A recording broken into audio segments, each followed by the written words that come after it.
Aviso. O episodio 12 de Viaxantas é culpa única e exclusivamente da vaga de calor que estamos a ter estes días por Bélxica.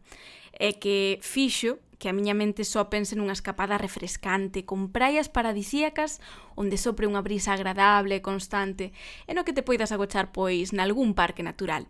E tendo isto en conta, deciden que xa era hora de que neste podcast falásemos dunha illa, unha desas que case é máis popular no exterior que na casa, un lugar no que parece que sempre é primavera, e onde os volcáns son protagonistas absolutos. Que, xa sabes, cal é a tua aposta? Moi boas, eu son Cristina Terceiro e isto é Viaxantas Podcast. Comezamos.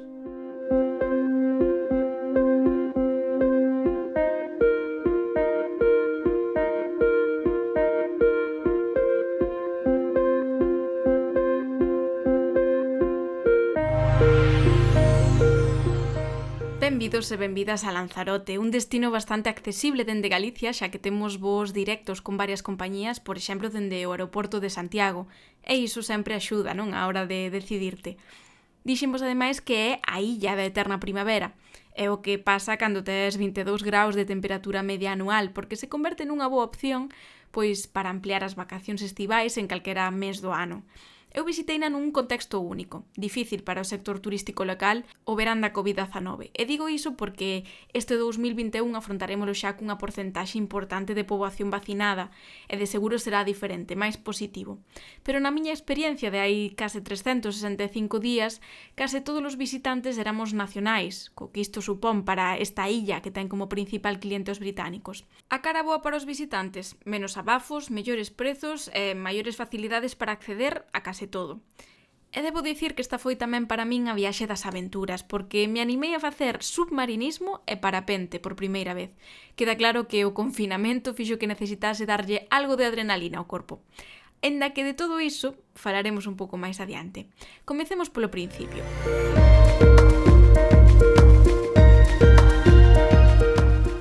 Lanzarote foi unha decisión pois de última hora totalmente, xa que como non sabíamos como ia estar isto da situación do COVID, pois reservamos voos, aloxamento e coche só cunha semana de antelación. Ainda así, a verdade é que nos saiu moi ben de prezo, e ten lógica, porque, como dicían moitos dos camareiros ou dos guías, nada tiña que ver ese verán coa afluencia de xente a que están acostumados. Obviamente para eles non recibir turismo internacional pois poñía as cousas moi difíciles. Víalos só con pasear un pouco e ver moitos locais pechados, ou incluso a hora de ir cear con moitas mesas baleiras, todas algúns días.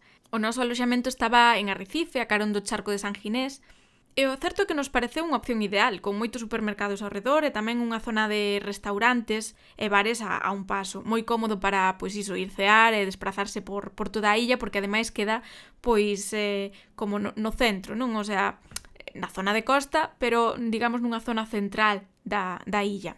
Estivemos por alá unha semana, que repartimos entre percorrer e gozar das praias. Disto último quedamos con ganas, xa vos digo, como sempre. Arrecife é a capital da illa e coido que é un lugar especial, un barrio de pescadores con moitas barquiñas que decoran o seu emblemático charco, posiblemente un dos lugares máis fotografados do centro, e bueno, tomar algo fresquiño nun dos bares do paseo mentres cae o sol, xa vos digo que é gloria. Despois tes tamén pois, o Castelo de San Gabriel, ao que accedes pola Ponte das Bolas, un camiño empedrado onde o que moitos cativos aproveitan para tirarse á auga.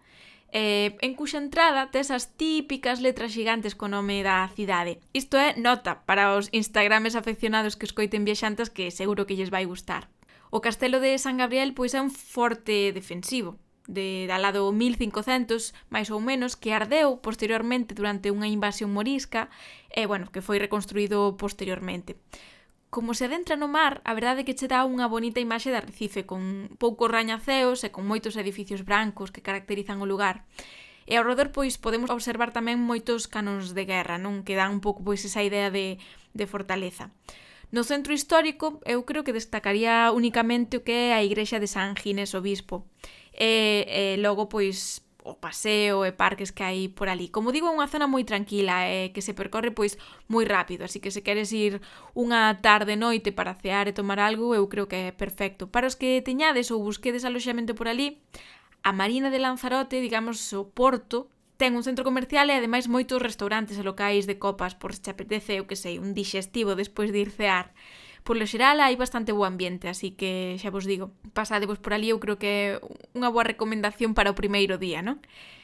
Despois, o segundo, nós decidimos ir a unha das xoias da coroa, o Parque Nacional de Timanfaya, e é espectacular. É o único de España que é eminentemente xeolóxico, o sea, está formado polas erupcións volcánicas da lá do século XVIII e XIX, e a min impresionoume ver ali pois todas as rochas e as formas da lava do máis curiosas e con cores tan variados. A verdade é que é alucinante. Nós paramos no centro de visitantes segundo subíamos para que nos contasen un pouco os pasos a seguir e, bueno, cando chegamos ao acceso principal xa vimos que había unha pequena ringleira de coches para acceder, nada do outro mundo, pero cando marchamos aquilo era impresionante a cantidade de vehículos que había para acceder, así que consello ide cedo. Despois de pagar a entrada en efectivo, pois segues a subir ata as montañas de lume onde terás que estacionar o teu vehículo e subir nun autobús, ou guagua, que como lle chaman ali é a verdade que mola moito máis. Con el vas a percorrer esas estradas estreitísimas tan peculiares entre os canóns de rocha volcánica, mentres un audioguía pois che explica o que vas vendo. É impresionante, único, maravilloso. Vamos, a min alucinoume, chamoume especialmente a atención o fermoso e peculiar que é a Terra, non? E as formas que deseñou a forza da natureza. E, por suposto, pois tamén che inclúe unha explicación de todo o que podes facer co poder calórico dese volcán adormecido, porque que lle pasa a un volcán se lle botas auga? Básicamente escúpecha e formase un xenial geyser instantáneo que só as cámaras máis avispadas pois logran capturar dun xeito decente. E se lle botas isca, basicamente prende lume. E que pasa se colles un pouco desa area ou esas, arenillas, desa pedra que hai no chan? Pois queiman, basicamente. Así que nada, un pouco con esas explicacións é o seu xeito tamén de contarche pois algúns dos usos que aínda ten hoxe en día, porque na cima desas montañas de lume hai un restaurante que cociña non cun forno eléctrico, non cun forno de leña, senón co calor do volcán. Así que nada, seguramente pois te leven non polo medio da cociña para que poidas observar como naquel momento estaban cociñando polo, pero pois cando vayas ti igual é outra cousa. Que chama a atención, non? E diste, ostras, que guai. Por suposto, as vistas son moi boas. Non sei o prezo, eso sí, porque non me quería comer ali, pero para que saibades que tamén hai esa opción. Pero sigamos camiño cara ao que é o echadero de camellos, que lle chaman, no que se te apetece, pois podes dar un paseo a cabalo deles. Ten que ser toda unha experiencia, pero a verdade é que a min deron un pouco de pena desta volta os pobres animaliños e pasei. Igual non era caro, eran 12 euros por parella, así que se te apetece, se te fai ilusión, se tes curiosidade, xa sabes que é unha opción. Ali tamén hai outro centro pequeno de interpretación no que, bueno, pois podes te facer un pouco unha idea do que é a historia, non? De como vivían os habitantes e de todas as cousas que se conservan ali. O que si vos teño que dicir é que me gustou tanto a experiencia volcánica que o día seguinte decidimos meternos dentro do cráter dun volcán. E iso é posible grazas aos roteiros de sendeirismo que hai dispoñibles. Nos fixemos o da Caldera Branca, uns 11 km ida e volta máis ou menos, que ademais ten unhas vistas xeniais e impresionantes do que é o parque. Sinteste como unha formiguiña alo arriba. Ademais ten alicientes porque no medio do camiño podes meterte literalmente dentro da versión pequena do volcán, do Caldereta. Parece mentira que aquela sexa unha montaña de lume, dormida, na que mesmo se cultivaron alimentos a comezos do século XX. Aínda quedan ali os refuxios dos labregos, porque claro, cando tira o vento, pois tira. Non había moita xente facendo roteiro, co cal, pois, nós mesmo levamos os bocatas e comémolo alo arriba, gozando da paisaxe e en compañía duns corvos ben feos, debo dicir. Pero bueno, non ten perda porque o camiño está moi ben sinalizado, xa sabedes que, bueno, na illa ás veces a cobertura pois vai e ben, así que nada, simplemente para telo en conta. A min a verdade é que me gustou moito, sobre todo que é pois subir pola ladeira do volcán ata chegar alo arriba, despois ver o impresionante, non, daquel buraco. Hoxe en día, obviamente, pois non ves nada, non? Porque o cráter está pechado, ten sedimentos, pero bueno, igualmente é un buraco enorme no medio pois dunha extensión de terreo enorme onde realmente podes apreciar os volcáns, outros volcáns que hai na zona, non? E outra parte interesante desta zona da illa de Lanzarote ten que ver co carné. É dicir, que conducir é outro dos praceres desta ruta increíble con curvas de película e rectas pois moi interesantes. Por suposto, hai que sempre respetar os límites de velocidade, dicho alguén que ten o pé pesado. Pero, nós despois disto, pois seguimos camiño cara á zona del Golfo, onde está o Charco Verde, que, bueno, basicamente é pois como unha lagoa ben grande, dun color verde fosforito, e que está a escasos metros dunha praia, co cal, pois, é moi chamativa. E sen dúbida, bueno, pois é unha das imaxes máis representativas de Lanzarote. A carón está tamén cheo de lugares para comer, así que se a vos cadra, é un lugar perfecto. Porque seguindo esa ruta vas dar xa aos servideros, que a min gustame describilo como a zona de batalla entre a lava e o Atlántico. Deixou, pois, unhas covas e pontes de rocha que hoxe en día, cando o mar está bravo, pois son un auténtico espectáculo. De aí o nome, los servideros, polo ruído, polo barullo que fan cando se adentran as ondas do mar nesas cavidades, non? Así que nada, é moi curioso, é gratuito, así que nada, outra das cousas ben recomendables desta zona. O xenial desta ruta é que a propia estrada te vai guiando cara aos lugares turísticos ou destacados. A seguinte parada son as Salinas de Janubio, que che permiten, pois, facerte unha idea clarísima de como é todo o proceso, non, da creación de sal grazas á auga mariña. O sal recóllese nos meses máis cálidos, pero ver esas parcelas unha carón da outra de como vai cristalizando, como é auga pura ao comezo e como as que están máis cara atrás pois xa son blancas, totalmente blancas, pois é moi chamativo. Podes tamén mercar diferentes produtos nas fábricas que hai ao pé da estrada e quizáis o máis característico sexa a flor de sal naquela zona, que é unha forma de sal pura que se recolle pois dun xeito tradicional e sobre todo por contraste térmico entre o día e a noite, non? Que se forma pois unha peliculiña de sal e, bueno, non leva, pois, según din, nin aditivos, nin nada máis, nin conservantes. E despois de todo isto, pois, que mellor que acabar o día na praia. Ti elixes cal, de area branca, de area negra, hai para todos os gustos.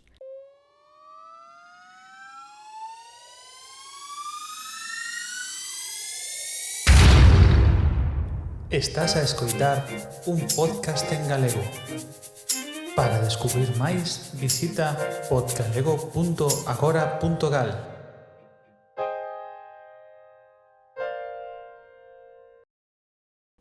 Ben, como xa falei bastante por aquí, vou traer a unha parella de convidados que tamén estiveron hai uns meses por Lanzarote e que me van a axudar para, bueno, seguirvos contando un pouquiño mellor sobre os atractivos que ten esta illa das Canarias. Benvidos a Viaxantas, Andrea e Carlos Vázquez.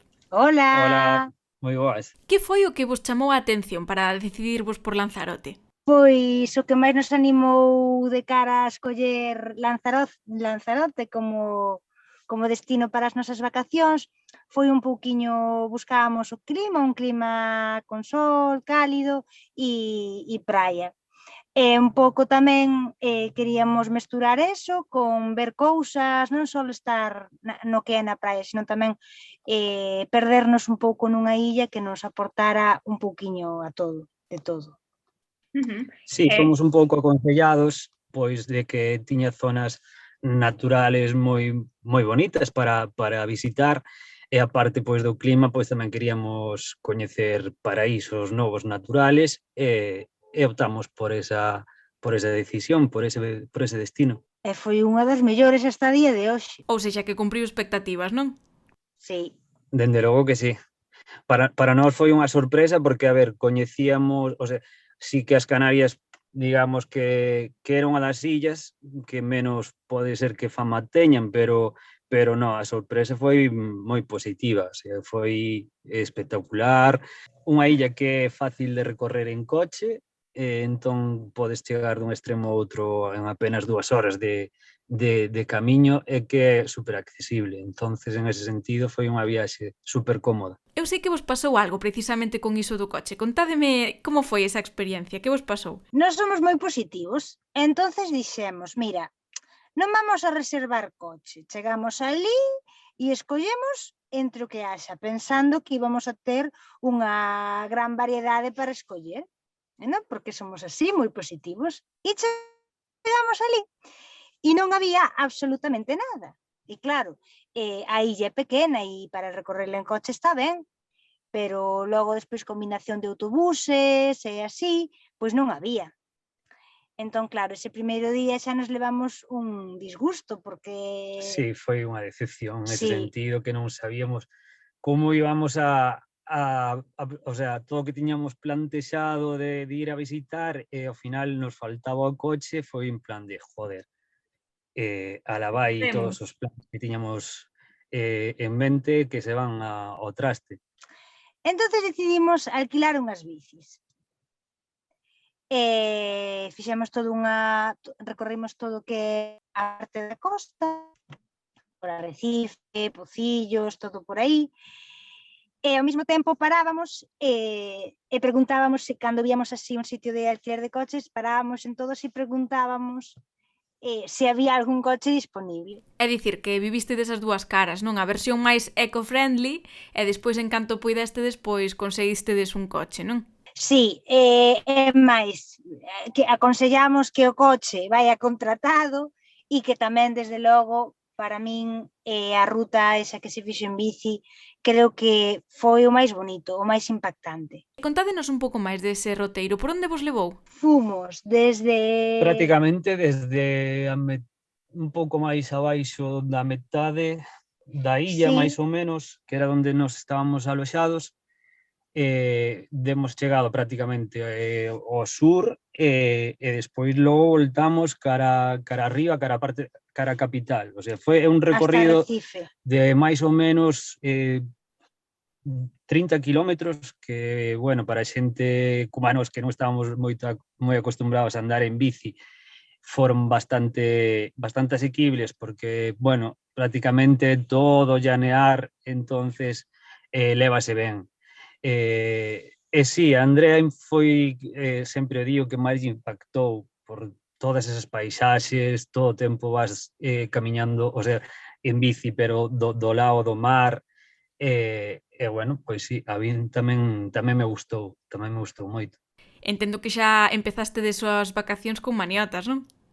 Pois sí, Sí, máis que ese primeiro día, o día seguinte sí que día un pouco as ese pernas, día sí. seguinte, suerte que tiñamos o coche o día seguinte. Vos estabades aloxados na zona de Pocitos. Como é esa parte da illa? A zona é moi bonita porque ten unha playa das mellores que vimos en canto a dimensións, area, o sea, foi asombrosa. Pero, bueno, xustamente o aloxamento non era todo que esperábamos, nin todo, nin a metade do que esperábamos. A verdad que creo que podo dicir, polo menos eu na miña opinión, que foi así a única parte decepcionante da viaxe. Polo demais estaba moi ben situado, prácticamente, o sea, era en primeira línea de playa e a playa moi bonita, a verdad. Sí. Despois tamén é unha zona tranquila, se viaxas con nenos había así moitos parques nesa zona, a praia tiña moita area para xogar, pareceume unha zona ben tranquila para estar e sobre todo se viaxas en familia. Tamén tiña bastantes restaurantes, porque nós, por exemplo, escollimos a opción de aparta hotel polo tema de que a illa o que buscábamos sobre todo era movimento, non? Coñecer, non estar pois non estar quietos nun mesmo sitio. Entonces escollemos esa opción, porque non íbamos a comer sempre no mesmo sitio. E ali había moitas zonas de comida, e así. Sí, a ver, a zona estaba ben porque digamos que tiñamos un pouquiño de todo, tiñas o teu sendeiro para a túa acera para camiñar todo pegado da praia, tiñas a teu carril bici para eso, para Sí. toda esa ruta que podías facer en bici ata Recife, tiñas os teus parques para poder estar tranquilo xogando cos nenos, o sea, era unha zona, digamos que apta para todo tipo de público, digamos. Sí, moi accesible a todos, sí. Despois tamén había, donde alquilamos as bicis, había estes puestillos pois cada poucos metros, e aí tamén alquilaban, agora está moi de moda o tema dos patins, dos patinetes, bueno, para aquela xente que non se anime tanto a pedalear, que xa digo que é algo moi sencillo, porque se pude facer eu faino calquera, pero había patinetes, había moitas máis opcións para facer este paseo todo pola costa, que desde logo para min foi impresionante e recomendable. E canto vos levou esa ruta en bici? Nos todo o día. A ver, nos, claro, que íbamos parando prácticamente en cada Sí. punto que vías así que che... Incluso parábamos, bañábamonos, Sí, así porque había así como calas, como caliñas, non? E víamos algunha que nos gustaba, bañábamos. Íbamos facendo paradas Sí. cada pouco trayecto refrescándote, porque eso sí que hai que ir preparado para o calor. o calor. É un calor un pouco incómodo ao principio e tamén así, pois, o sea, o aire que tamén é incómodo, pero que menos mal que o hai, porque senón é que te abrasas, literalmente. E na bici axuda tamén. Eso, sí, é un pouco incómodo tamén a hora de ir en bici, pois no momento que fas un xiro e así, tes que ter un pouco de cuidado, pero bueno, o sea, que faise sin problema. E non sei, saímos a media mañá e cando voltamos era xa pola noite, era de noite, sí, pero bueno, eso, facendo paradiñas, comendo, cenando, entón... merendando. Xa unha vez que conseguistedes coche, contádenos cales foron os lugares que máis vos gustaron da illa, que recomendaríades? A illa en general para min foi impresionante. Eu, sin duda, o que máis me impresionou de todo foi la Cueva de los Verdes, porque estar situado nunha galería de un volcán, pensar que estaba situado por onde transcurría a lava dun volcán, eso, o sea, impactoume moito. Ese clima aí dentro, o sea, en vez de estar fora a non sei cantos graus, 30 e tantos graus, con esa calor, e meterte aí, estar nese ambiente frío, húmedo, e ver esas galerías tan impresionantes, a verdade que para min foi o que máis me impactou e o que eu recomendaría á xente. Pero bueno, o sea, toda a illa en general está moi ben. Está o Parque Timanfaya, que tamén é unha das zonas máis reconocidas, tamén, por suposto, que recomendaría. Ver como fan demostracións de como se pode prender o lume, pois co calor que desprende un volcán, a verdad que tamén, desde logo, que O algo... quentar a comida mismo. Algo que chama moita atención. Sí. Totalmente. Despois tamén está Papagaio. A mí foi unha das que máis me gustou, sí. Sí, Papagaio. O que máis me gustou de Papagaio foi comer. Ali hai uns chiringuitos que tes que reservar, sorte porque nos avisaron, e reservamos, senón non tiñamos onde comer. Íbamos a pasarnos como co coche.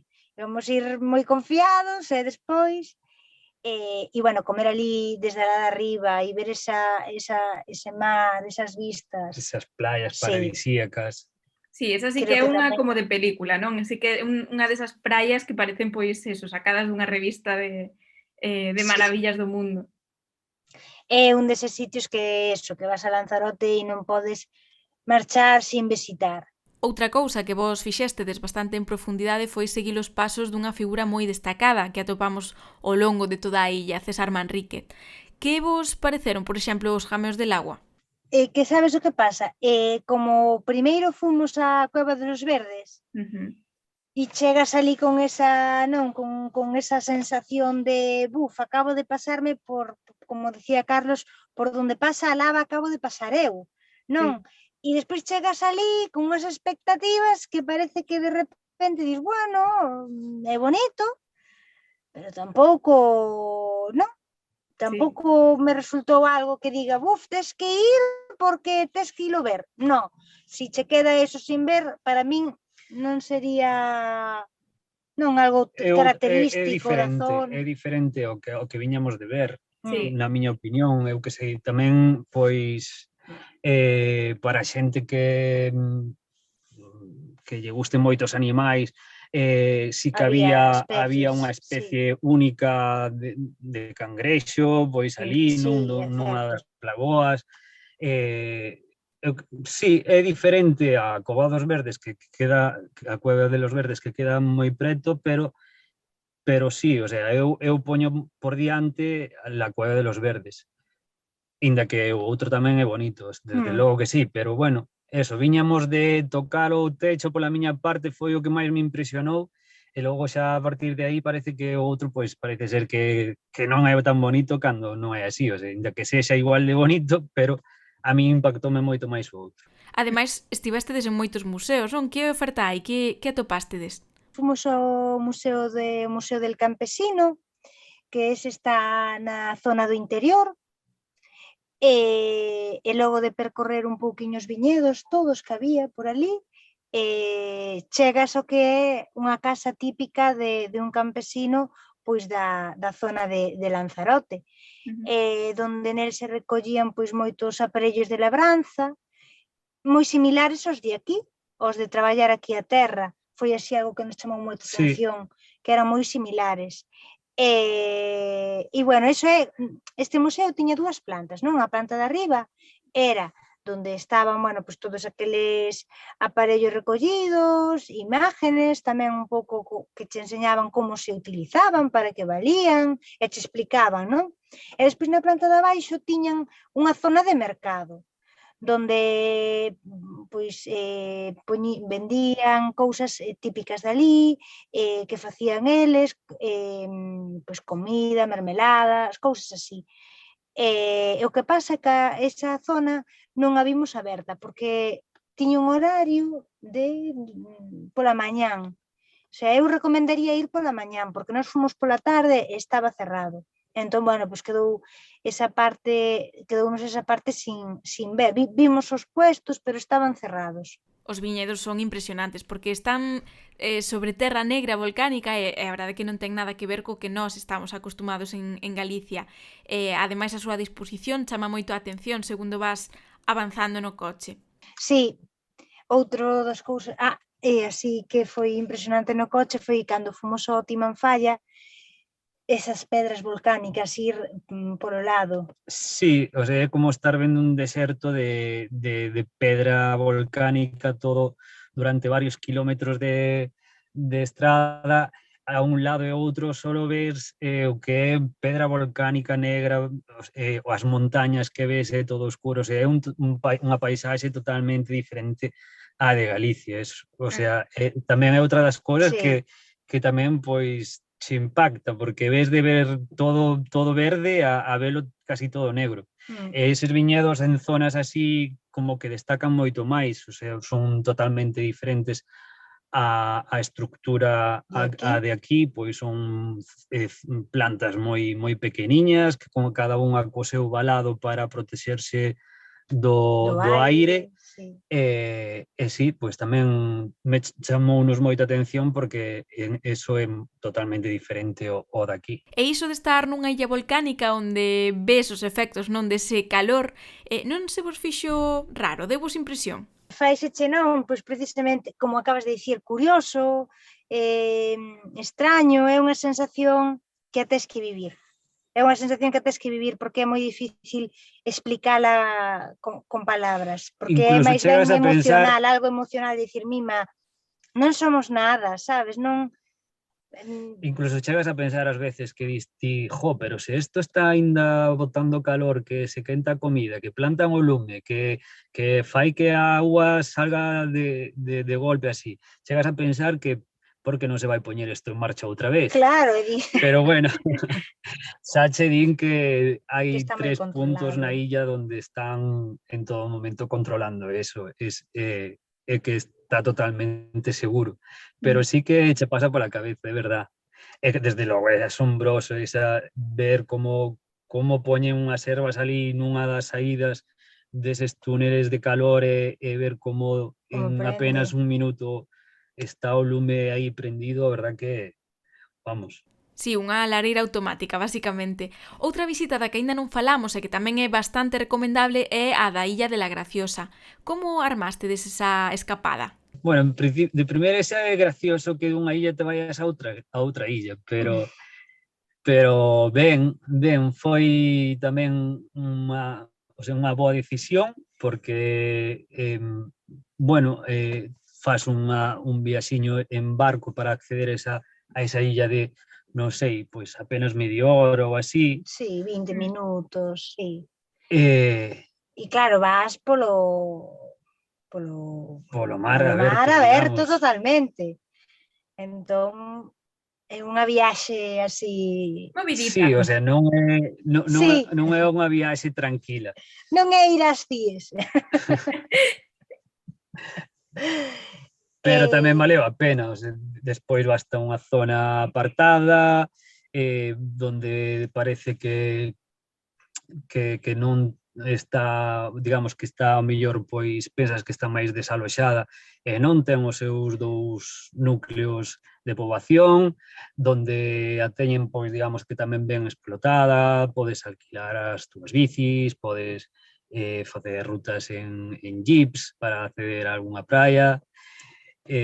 Nós fixemos unha, sí. Fixemos unha ruta desas en jeep que prácticamente como facer un rally Sí. tal cual. Que guai. Sí. E iso tivestes que reservalo con antelación ou pudéstelo coller ali no momento? Ali no momento.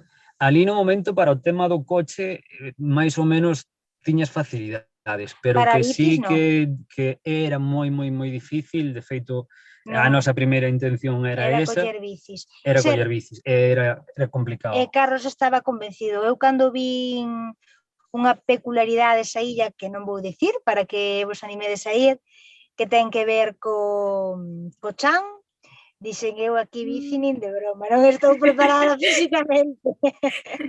Si vas, tes que ou ben ir nun jeep ou alquilar unha bici, porque camiñando de onde te deixa o barco ata onde están as praias máis paradisíacas, por así dicilo, porque tamén hai unha praia ali no porto, pero bueno, non é o mismo, non, que colles e vaste a unha praia onde non hai absolutamente nada, nada de nada, nada. Sí, é como en zonas, é como terra virxe totalmente, non? É como Tal estar... cual, sí, sí.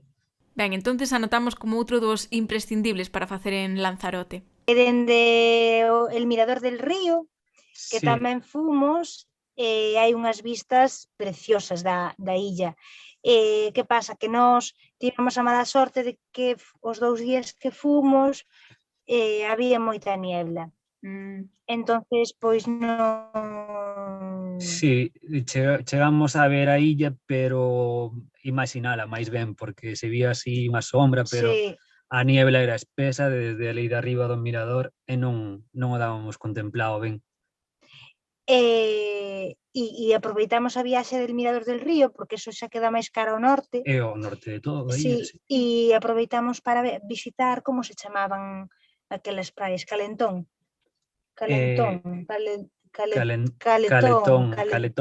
Caletón Blanco, sí, esa zona moi chulas tamén, que tiñan como piscinas naturais. Sí, pegadas bueno, da marxe Do mar, na unión do mar coa pedra e así, pois cerraban como facían piscinas e como uns jacuzzis ali, sí, aparte de como auga natural de mar. co forte golpe así de vez en cando as olas, pois parecían así uns jacuzzis así un pouco Esa modernos e é chulos, unha sí. zona menos turística, Sí, estaba moito máis tranquila e é unha zona tamén moi bonita, máis salvaje, facía máis aire. Ben, pois agora queda a pregunta final, a máis difícil. Que foi o mellor e o peor da illa para aquelas persoas que estén aínda indecisas? Pois para min o mellor da illa é que che ofrece moitas alternativas. Si buscas relax, si buscas praia, si buscas boa temperatura na auga para ir á praia e meterte, telo. E si buscas desaparecer polos volcáns, polo mar, por unha illa deserta, tamén o tes.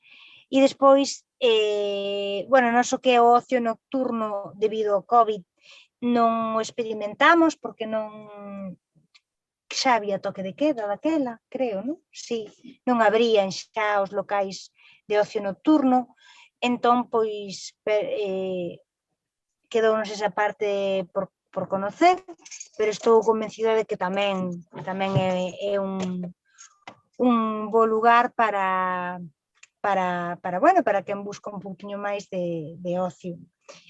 Xa contestou de paso, é un pouco o que di Andrea, estou con ela, sobre todo, o que máis me gustou foi que tes un montón de opcións de disfrute na illa, coa puntualización, ademais, de que un galego pode dicir que se come fantásticamente ali, que eso xa é un bo piropo para Lanzarote. Estivemos ali unha semana e a verdad que a hora de comer nunca tuvemos ningún tipo de problema. Comida moi rica, moi boa atención, eso, que foi tamén, pois, un aporte sempre positivo, non? Pois, porque ás veces faz unha viaxe inda que todo este moi ben, pois chegas a hora de comer ou de cenar a algún sitio e nunca parece que acertes no lugar correcto, pero neste sentido sí, podo dicir que a comida que moi ben en todos os lados. E despois o negativo do viaxe, pois non che sabría dicir, o sea, sí que tuvemos mala sorte co aloxamento, pero en xeral todo moi ben. Creo que Andrea igual, pois, vou dicir a súa parte negativa, igual foi outra, o aeroporto, que é un pouco pequeno e lle daba un pouco de medo, pero non sei, que diga Eu ela. pensei que ibas a decir, a mí o que me gustou de Lanzarote foi cando fomos a Papagaio. Claro, aquí vimos acostumbrados da lanzada e pensamos que non vai haber nada máis peligroso que a lanzada. Entón eu fui moi confiada, metínme, veo unha ola e xa pouco máis me acordo, arrastroume, quedei sin bañador, Carlos non me encontraba, creo que o que menos me gustou foi que, a pesar de que o mar en principio se ve calmado, que non nos confiemos. Sí, aparte viñamos de outra das praias de ali, de estar coas gafas de buceo, vendo peixes de colores, o sea, de un disfrute, de estar dunha tranquilidade, cambiámonos de praia e xusto ocorre eso, que Andrea se convirte aquí nunha croqueta de area. Pois moitísimas grazas por compartir coa comunidade viaxante a vosa experiencia en Lanzarote e a ver se máis persoas se animan próximamente ou se xa foron que nos conten que lles pareceu a eles ou a elas. Grazas, Carlos e Andrea. Gracias a ti.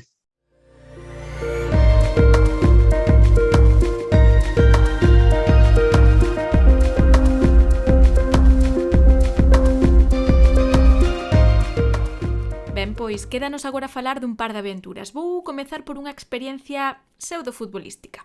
Aínda que a versión é low cost, é moito menos glamurosa, xa vos digo. E que foi isto? Pois achegarnos á Illa de la Graciosa a bordo dun fermoso barco de recreo, con comida e bebidas incluídas no paquete, e a opción de coñecer pois un dos núcleos de población que hai arredor da Caleta del Sebo, e onde ali chegan a maioría dos barcos, e despois, bueno, pois tirar áncoras fronte a unha desas praias paradisíacas e virxe, ás que case só podes chegar por mar. Bueno, pois ali estivemos boa parte da tarde nadando, tomando sol, comendo, etc. Non estivo mal, pero é certo que non é a mellor maneira de coñecer La Graciosa, porque o tempo que tes en cada unha das paradas é curto e están sempre pois manexados pola compañía.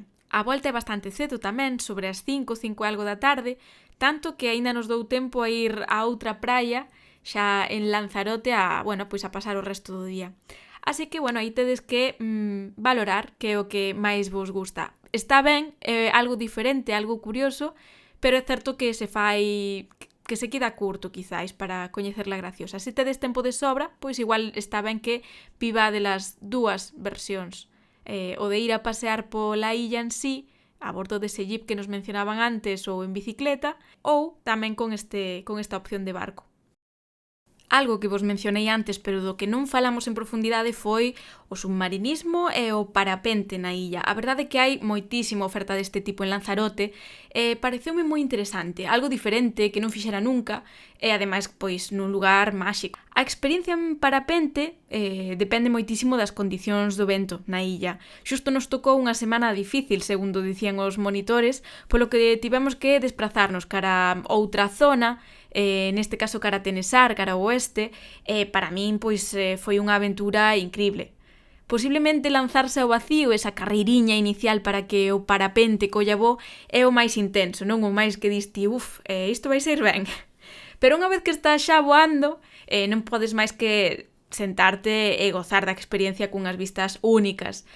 Todo de 10, a verdade. Como marco tiñamos o volcán Caldera Blanca e o Parque Nacional Timanfaya, tamén as 4 casiñas do lugar de Tenesar, un lugar moi pequeno, moi tranquilo, e despois tamén a forza do mar azul intenso a bater contra a Punta Alonso e contra o caletón das Ánimas. A verdade é que nos achegábamos ás rochas con cada racha de vento que era intenso, pero o certo é que o equipo que vivimos esta experiencia era xenial, moi formado, moi preparado e non sentimos nada eu polo menos, de medo en ningún momento. Todo o contrario, era como ir nun columpio e realmente parecía que voabas. Se vos animades, a empresa chamábase Famaraíso e o certo que eu repetiría con eles.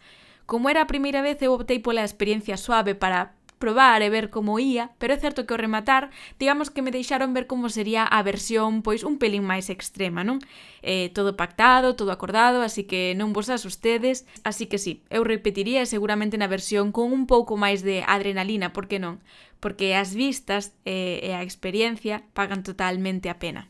E por outra banda, para falar de submarinismo, voulle dar paso a quen, digamos, me deu o último empuxón para vivir esa experiencia e que ademais xa está buscando a hundir a seguinte. Jorge Barrio, benvido novamente a Viaxantas. Hola, moi boas. Bueno, a ver, contanos como é iso de facer submarinismo en Lanzarote. Bueno, pois a idea foi así buscando un pouquiño que facer en Lanzarote, aparte de ver paisaxe, reconocer un pouquiño a illa, pois buscando encontrei que había varios centros que ofrecían facer submarinismo.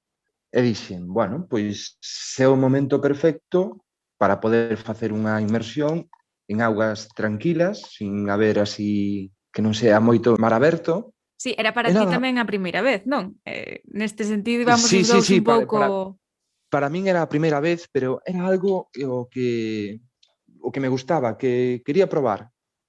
Foi algo que vin e dixen, no, isto quero facelo.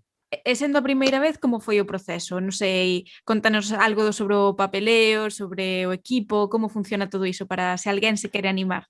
Pois nada, é moi sinxelo. Ti solicitas facer o que é o submarinismo, ca academia que ti, ou ca empresa que che ofrece, e o primeiro requisito que che fan é cumprimentar unha documentación médica. Mais que nada, pregúntanche se tes algún problema médico, de se corazón, tes problemas de oído, de corazón, respiratorios, máis que nada porque según teñas certos problemas non o podes facer. Claro, tens que consultar con un especialista. Sí, porque claro, eles teñen un seguro e eles fíanse máis ou menos do que ti lle dis, non che fan unha proba médica. Por eso che fan cumprimentar un papel no que ti te faz responsable de que non tes ningunha das enfermedades que eles che indican que non son aptas para poder facer este tipo de actividade deportiva. Pero é moi sinxelo de cubrir. Despois diso, o que che fan é explícanche un pouquiño en que vai a consistir. Nós, por exemplo, foi 2 inmersións. A primeira era en aguas confinadas, aínda así era na praia, non nunha piscina, sino o fixemos no mar, pero confinado, porque había como unha zona toda cerrada de pedra. Entonces, a primeira inmersión é hasta 6 metros, para que te vayas adaptando ti un pouquiño ao que é o traxe, ao peso da bombona, a moverte cas aletas, a aprender a respirar, que é o máis complicado, aprender a respirar por a... Dou fe de que é o máis complicado, Nós entramos pola praia directamente á auga, póñente de rodillas, para que ti máis ou menos sepas equilibrarte un pouquiño, e fante entrar pouquiño a pouco hasta que te cubre a auga. Se vos sirve a anécdota, eu a primeira vez que intentei moverme dentro da auga coa bombona sin que me cubrise completamente, caín de costas, basicamente. O sea que imaginadevos a estea. Porque, claro, pesa, non? E entón a auga, unha vez que estás xa debaixo da auga, pois non pesa nada e vas pois como un peixe, non? Pero cando estás aí entre medias, perdes o equilibrio porque estás te metendo na auga e tes todo o peso da mochila, da bombona e de todo o equipo en riba. Entón, claro, tes que ter aí os músculos super activos, non? Para que iso non che pase. Así que, nada, para que o teñades en conta por si hai algunha persoa como a min que é divertido tamén, é divertido. E despois o primeiro que che ensinan é a saber flotar na auga, manterte dereito, o sea, paralelo, así en paralelo, e que non te... Porque a bombona o que tende ao principio é que te xiras, que te fai que te quedes boca arriba.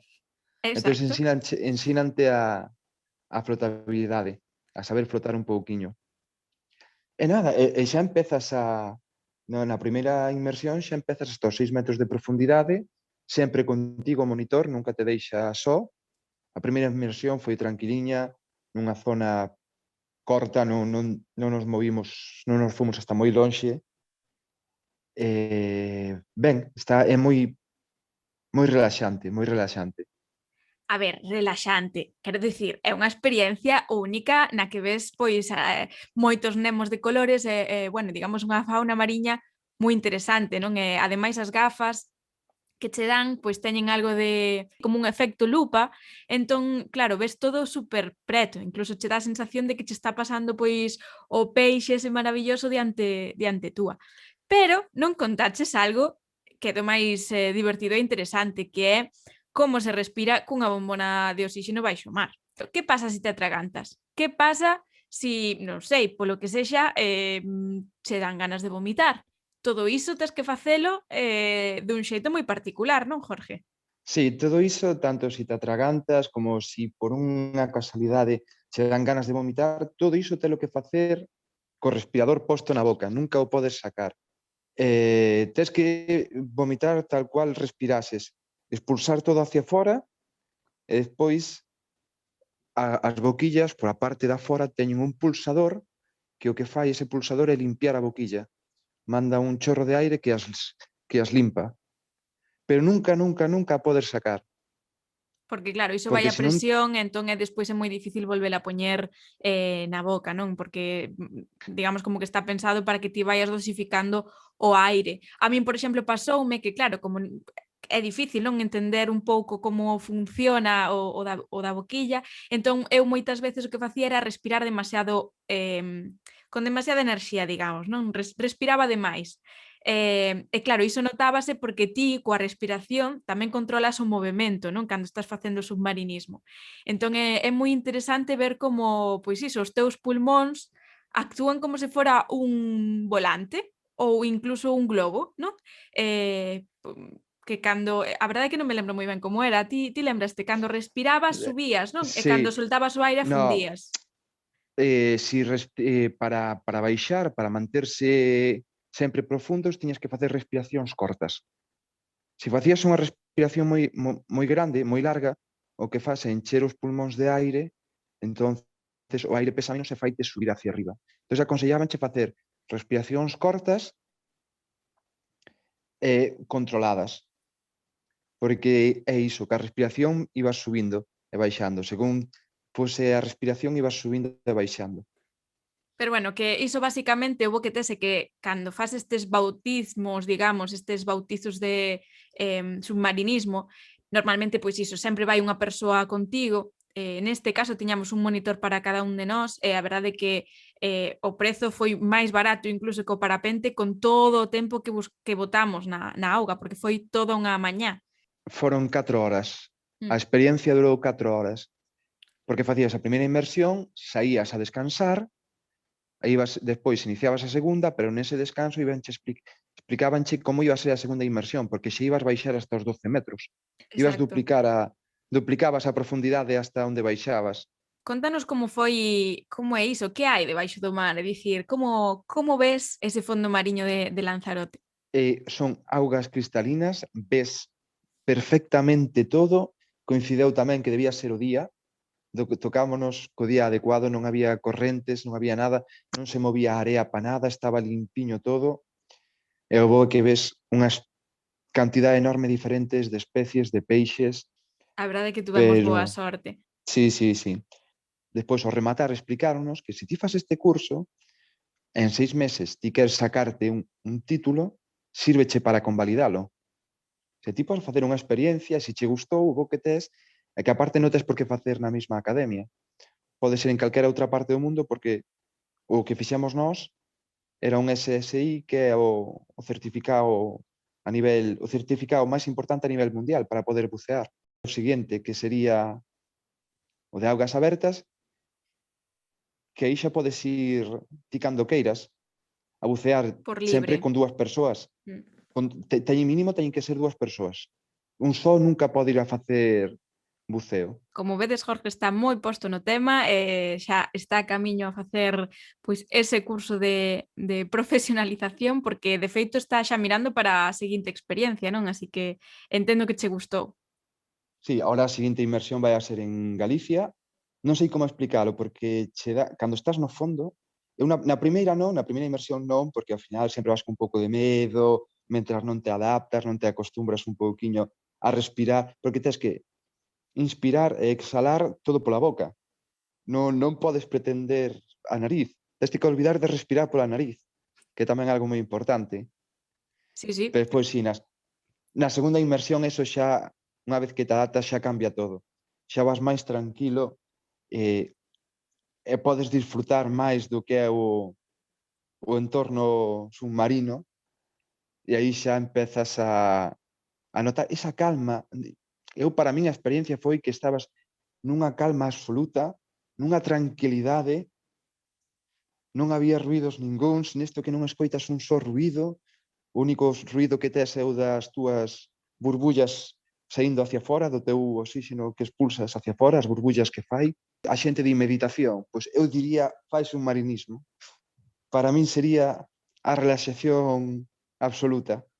Bueno, pois xa sabedes, aí vos queda a recomendación de Jorge. Eu debo dicir que a miña experiencia foi un pouco máis atragantada, literalmente, porque, bueno, eu vivín a mesma experiencia, pero é certo que nun dos momentos me atragantei, porque entroume auga pola nariz, digamos, despois non era capaz de volver a respirar pola boquilla, non? Entón, bueno, foi aí un apuro, pero por sorte, pois, tiña pois o monitor aí ben pendente e bueno, conseguimos volver baixar. Pero bueno, levei un sustiño levei, non? Así que agora, digamos como que estou planteando si me animo a seguinte ou non. Pero a verdade é que as vistas do fondo mariño son impresionantes e o feito de verte rodeada de tantos peixes que mesmo case nin che escapan, o sea, é como se están case acostumados a ti e case podes tocalos. Xa escoitastes a Jorge, unha experiencia única e queríamola compartir neste episodio tamén de Viaxantas sobre Lanzarote. En Galicia hai moita oferta, verdade, Jorge? Así que os que nos escoiten dende a terra que saiban que poden facelo en moitos puntos de Galicia. Eu estou mirando agora para facelo en Galicia, tes desde o norte de Galicia ata o sur. E creo que tamén hai unha versión especial, non? Para as que buscan pois, un bautismo nun entorno un pouco máis único, digamos, CIES e ONS, non? Tamén teñen esa opción. Sí, agora o que imos a facer, o máis seguro que sexa nas Illas Cíes, porque eu penso que pode ser un lugar espectacular para poder facer submarinismo e ver o que hai nas profundidades das nosas gran queridas Illas Cíes. Bueno, pois con isto nos quedamos. Non sei se hai algunha cousiña máis que queiras dicir sobre isto do submarinismo e sobre a experiencia en Lanzarote. Eu aconsellaría a todo o mundo que a fixese. Ou polo menos que o intentase, que o pensase en facelo, e se pode que o faga, porque non é excesivamente caro e vale a pena. Vale moito a pena a quen lle guste a auga, vale moito a pena. Pois moitísimas gracias, Jorge Barrio, por compartirnos esta experiencia e nada, escoitámonos na seguinte, ou? Sí, seguro que sí. Moitísimas gracias a ti pola invitación, Cristina. Pois ata aquí o episodio 12 de Viaxantas, agardo que vos gustase esta escapada refrescante cara ás Illas Canarias e que igual vos sirva de inspiración para as vosas vacacións deste ano. Xa sabedes que lle poñeremos imaxe a todo o que falamos no podcast nas redes sociais, estamos no Facebook e en Instagram, e por suposto na nosa páxina web, que ademais dende agora xa forma parte da familia .gal, así que só tedes que buscar viaxantas.gal e coñecer toda a información sobre o voso podcast favorito de viaxes e experiencias. Máis aventuras en 15 días. Adeus!